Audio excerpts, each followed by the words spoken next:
አዳዲስ ሰው የማይቀጠር ከሆነ ኢኮኖሚ አያድግም። ሂሳቡ ግልጽ ነው።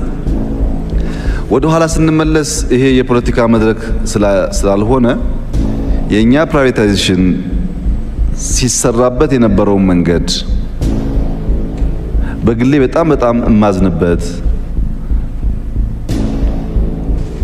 የሚያመኝ ግን ለዚህ መድረክ የማይመች ጉዳይ አለ። ለምሳሌ በፕራይቬታይዜሽን ስም ጥቂት ግለሰቦች በመቶ ሺህ ሄክታር የሚገመት የኢትዮጵያን መሬት እንዲወስዱ ተደርጓል።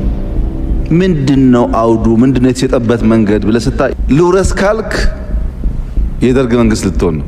ልተው ካልክ የሚያም ነገር ነው። ይሄ ፕራይቬታይዜሽን የሚባለው ነገር የሆኑ ግለሰቦች ለመጥቀም የሚሰራ ስራ ነበር እንጂ ትርፋማ ያልሆኑ ተቋማትን ወደ ግል በመስጠት የግል ሴክተር ለማጠናከር አልነበረም። ምክንያቱም ፋይናንሻል ሴክተር 80+% የሚያበድሩት እኮ ለመንግስት ልማት ድርጅቶች ነው። 20% ማትሞላ ብድር ወስዶ ፕራይቬት ሴክተር ውጤታማ ስራ ሊሰራ አይችልም።